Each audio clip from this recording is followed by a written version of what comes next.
FIFA 99 would be the next installment in the iconic football series that saw a release at the end of 1998, and it would be published on Windows PC, PlayStation and also on the Nintendo 64. And this game would go through many vast improvements that would have been a drastic overhaul compared to what was seen in both FIFA 98 Road to World Cup and even the FIFA World Cup 98 installments that had been released previously. Graphically, there would have been many improvements and aesthetics with the use of better visuals, even more lifelike features with the likes of the character models of the players, with improved gameplay speeds and just generally just better visuals overall that tried to make the game feel more lifelike. The quality of the game was just a general all-round improvement compared to the previous games in the series. One major difference compared to the likes of especially FIFA 98 was the removal of the indoor soccer mode, which was a very popular feature within that game, and for myself personally it was one of the best features that I consider to be in FIFA 98, and it was even also in FIFA 97. So it was an unusual choice to remove that from the next installment, but in place of that they added in more teams, more tournaments that you could play as, all with your favourite teams, and even the current player stats of that time that you could place as some of the best players in Europe and even in the world.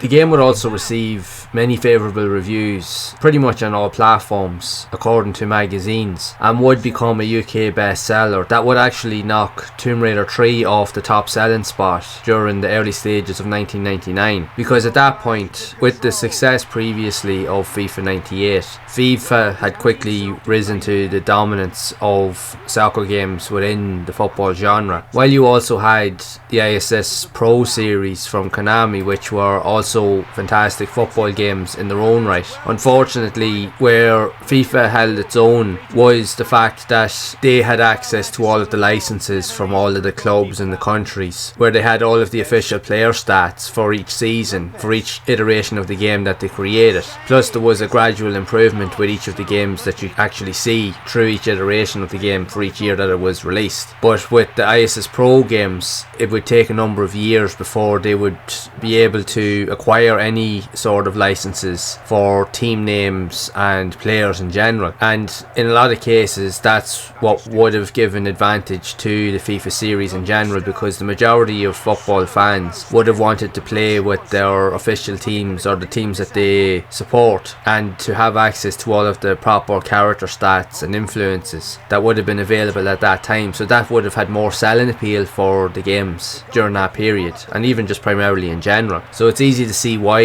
FIFA just pretty much sold by the bucket load each and every year, especially after FIFA 98 on the PlayStation, as pretty much every version of the game just sold loads of copies, even up until the launch of the PlayStation 2, and even its dominance was still prevalent even on that console for many number of years, even until the likes of the PS3, when the Pro Evo series would start to catch up and have access to various licenses and so forth, so that they would nearly be on the same level as the FIFA series in terms of even sales to a certain degree. But FIFA would always have the upper hand and would always have the bigger fan base in terms of the amount of chances that they would have to sell games, as more often than not, especially back in those days, people would tend to always pick FIFA over the ISS Pro series anyway, and mainly due to the fact because of those reasons that I described. But at the same time, many gamers didn't even know about ISS Pro or didn't even know about any other soccer games, because FIFA was literally everywhere. Every time you go into a game store, you would see copies of FIFA literally flooding the shelves, regardless of which version or year. If there wasn't the newest or latest version of FIFA on the new shelf list, there was always copies or second-hand copies of older titles like FIFA 98, FIFA 97, FIFA World Cup 98 and so forth, always found in discounted shelves. So it literally just, there were FIFA games everywhere, so you couldn't not miss it. It was just so heavily publicised, and it literally was everywhere, so quite naturally it just sold in numbers across the board. But all in all, FIFA 99 is a great title in its own right, and in terms of its playable characteristics and features, it does actually play better than FIFA 98. It is more responsive and it does have a lot going for it. Now I will admit my own personal preference is FIFA 98 because it was the one that really got me into the series, and I love the indoor features and I think just the overall vibe, because it was leading up to the likes of the World Cup at that time. It just had a unique presence of it that hadn't been seen in a football game after that. So FIFA 99 really just extended upon that, if anything. But it's still a really good game in its own right, and it's still a fan favourite amongst many players that still hold it in high regard even to this day. And I would love to know your thoughts on FIFA 99 for the PlayStation 1 if you have played it yourself back in the day. Would this be one of your favourite FIFA games in the series that you've played over the years? And if so, what do you think of the game overall? I'd love to hear whatever stories you do have of the game, so be sure to share it down in the comments below. And if you have enjoyed this video, make sure to leave a like, subscribe to the channel and hit the bell to be updated of future videos. And if you would like to see more content around other soccer games also released on the PS1, you can check out this playlist here on screen to see more of those games in action. And as always, keep those gaming memories alive.